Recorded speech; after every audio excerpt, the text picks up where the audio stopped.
your time, Tobias. Thank you. Thank you for having me on once again. Yes, thank you. So I guess let's start with Metallica's Blacklist.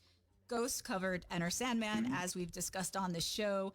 I keep wondering how such a massive project like that managed to be kept under wraps, something you know a little bit about. Like, did you have to sneak around to some extent to get this done? How did it not leak with so many musicians contributing? I would say that Metallica camp is very professional, and just because of their stature, and I think that they're very savvy when it comes to professionalism, which I think was aided by a lot of these other artists being asked to participate. It was aided by their will to make it perfect. Usually leaks and people ruining things like that is usually because of people wanting to just destroy things, and I don't think that there was a will here to do that, which is but considering all the amount of people involved, it's an amazing achievement. Quite the accomplishment. I mean, just that. Yeah, yes, for sure.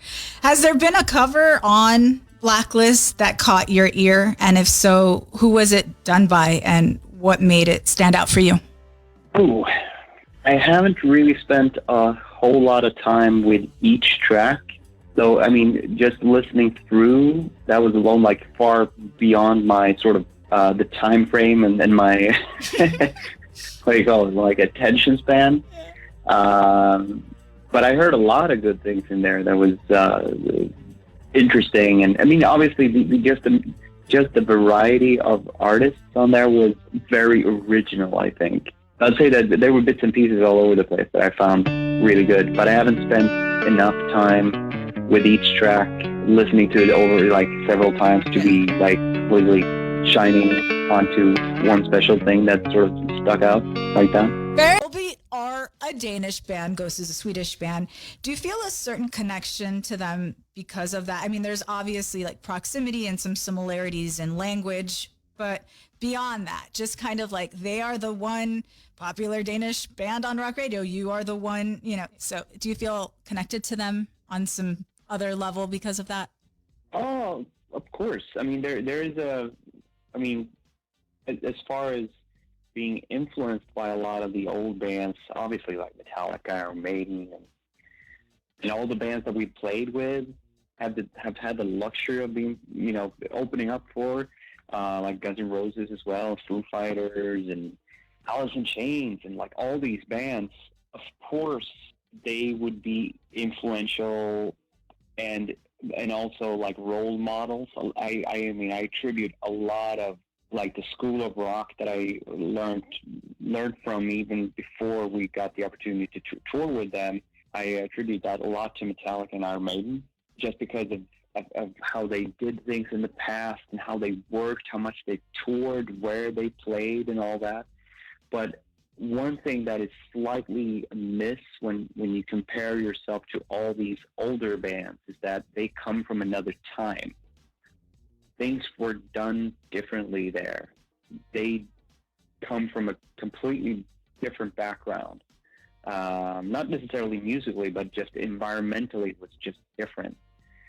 They were pioneers in so many ways. So whereas when it comes to, we're not competing with others, but when it comes to matching up with others, it's easier to look to a band like Volbeat or Five Finger Death Punch or Sabaton or bands like that, because we're close in age. Also close in age personally. We come from similar backgrounds.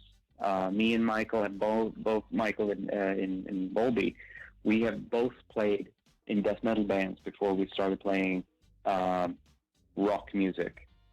So Volbeat was his second band, and that is my Ghost is also my third band. They obviously have a few years before us. They were touring before us, but we're definitely closer in age than we are with AC/DC. So, of course, they are more. I feel closer to them in terms of that, and obviously them being Danish, of course, means a lot. And I don't know if it makes sense. I mean, it's just we've been around for some time as well, but I always feel like a new band. I always feel like an amateur in that way, or like no amateur. I would say debutante. I always feel like debutante-ish, just because we came out in the 2000s. Because every other band is like 30 years old or 40 years old, and we're sort of new. Get that. I've been in rock radio for a long time and still talk about a lot of the same bands. All right, we have way more with Tobias Forge this evening, and I've been trying to get to the bottom of this question for a minute now. There's been a lot of musicians who have spoken to me about how rewarding it was to actually get off the road for an extended period of time due to COVID and just get in that family time. And I know that you felt that way after being on tour for nearly a decade. But I keep wondering, of course we all love to spend time with our families. It's vital. It feeds our soul. So why is it that bands take on such demanding touring schedules? And did this pause change your perspective as a musician? I feel like musicians need more of a balance. I don't know that people understand they spend the majority of their life away from loved ones just traveling. Doesn't seem right. I think that there are a few factors, a few powers that comes to play and that determines a few of these things. And this is I'm trying not to be too business about this, but I think that and definitely not throwing anyone under the bus here, but I think that what bands are struggling with, and I know this because not only am I myself in a band or in a project like this, but I also have a lot of friends who are in bands that have kind of different formations and different setups, and there's not always a perfect alignment between what one guy in the band and the rest wants to do. It's not uncommon that you have someone in the band that might be a little bit more creatively occupied and writes more music than others, sort of spends more energy on creating things,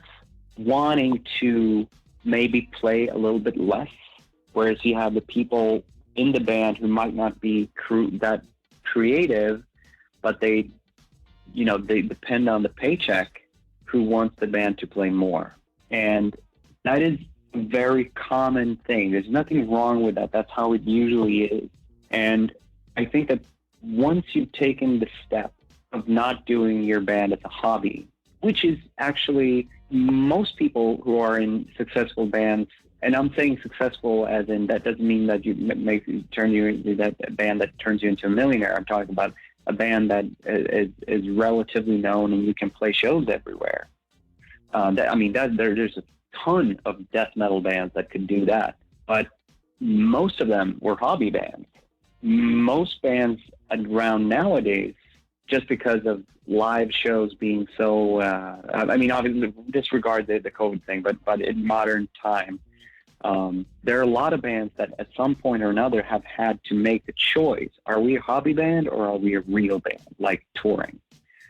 And usually that sets bands apart pretty quickly, because once you've burnt the boat of having a daytime job, you're depending on money coming in, and that sort of sets off this sort of cyclic lifestyle where you make a record, then you tour, and most bands touring know the drill. It's like European festivals in June and July, and then you do America there, and then you usually go to Australia there, and then you go there then, and then there's the April-May tour in the US, and it's very, very similar. Most bands do that sort of very predictably, and some people love it. Some people do not. About touring and how grueling it is and how Ghosts have been on the road for over a decade pretty solidly, and how COVID has forced musicians to be home and how grateful they were to have that time with family and friends. And you were talking about how some people love the road, others not so much. I was wondering where you stand on that. If I'm just speaking from my end, I've always to some degree lived a somewhat transient lifestyle. And I'm talking even back to the fact, that the going back to where, I had divorced parents. So it's I was naturally sort of sort of seeing a week-to-week sort of basis, and I had to travel and I had to go away, come home, go away, come home. And then when I started having friends, when you get to that age where you start spending nights over at friends' houses, I found myself living out on couches for years. And when I started touring, it felt very natural to be on tour. Like it's almost like having sea legs if you're a sailor or a pirate or something. If you're touring, if you like touring, that it's hard not to like being moving all the time.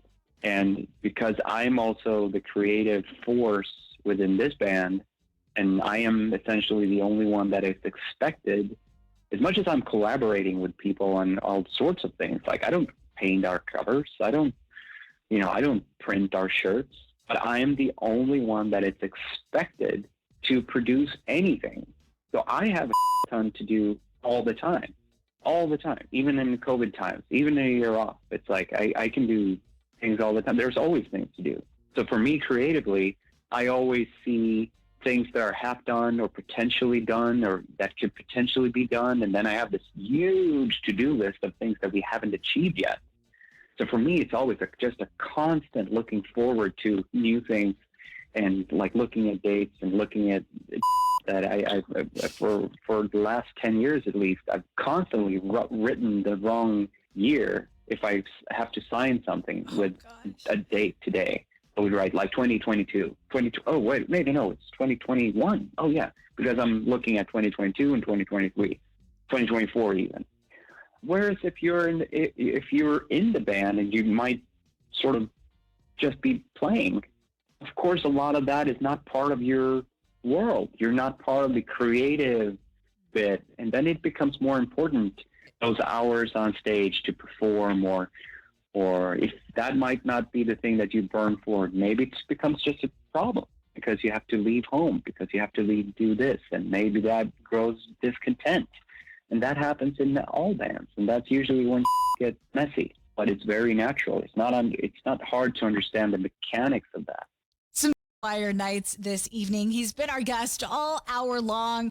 And I know that when I've seen Ghost live, we see the Papa costumes. Those are usually traveling along with the band. What happens with the Nameless Ghouls costumes? What do you do with those? We do have all the retired Papas ends up, on display that we bring on tour. I mean, basically because they're the more elaborate suits, and therefore obviously the most costly ones, and they need to be handled a certain way. But also because a lot of the Papa get-ups, because of the nature of how they're made and how you wear them, they aren't as subjected to wear and tear that a lot of the ghoul costumes are. We have toyed with the idea of what to do with all the ghoul costumes, but the problem is that out of all of them that we've made over the years, so many of them are destroyed because they are used to death and they fall apart basically. And over the years, we've also had to redo many of them because in between tours, and this is like the disgusting part, but it's it wasn't uncommon. We are better now because we have people taking care of everything, and we try to make them or have them made in materials, and that doesn't lead to this. But I mean, there's been moments when you open up a wardrobe, beginning of a tour, like the day before tour starting, and everything arrives at whatever venue they were starting the tour at, and opening up a big wardrobe case that has been, slow boated over 6 weeks from some country somewhere. And what you open up is just mold. It's molded, like completely destroyed because people, has worn it and it's been packed up in a warm 30 degrees Celsius sort of environment. And then it's been put through long travels. And so a lot of it is actually destroyed, unfortunately. Ghost here on Loudwire Nights, and life is funny, right? When you were young, really young, in Sweden, Halloween was not a thing. it was your generation that really started it over there. And now you have a song in the movie, Halloween Kills. So given all of that, I wonder what your earliest Halloween memory is of like actually dressing up and doing it American style. As a kid, I dressed up a lot. So, but the first time I dressed up for a Halloween party must have been, I don't remember exactly when this was. I think it was it must have been later part of the 90s, 96 or 97, something like that. Because before that, Halloween was not a thing here. So it was something that younger people in the 90s sort of arranged as a theme party, if that makes sense. It was more like a theme thing, and funnily enough, and maybe someone would contradict me saying like, no, I know exactly where to buy stuff like that, even back in 96 or 97. But my memory of that, you couldn't buy like Halloween paraphernalia. I mean, unless you were talking about the band or if you were talking about the film. You had to make everything yourself. It was way more free form, whereas now is everything as commercial as in America, where you can buy like all the stuff everywhere.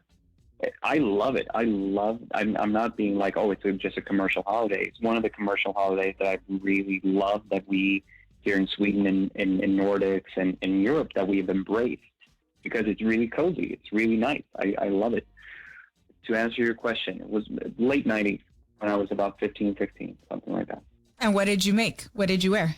Ironically, when I dress up, or when I've dressed up throughout my life, it hasn't been nearly as elaborate and well-made as I've done professionally. Probably just a skull in the face, sort of misfit style.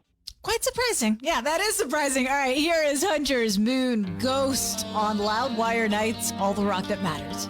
It's been a long time coming.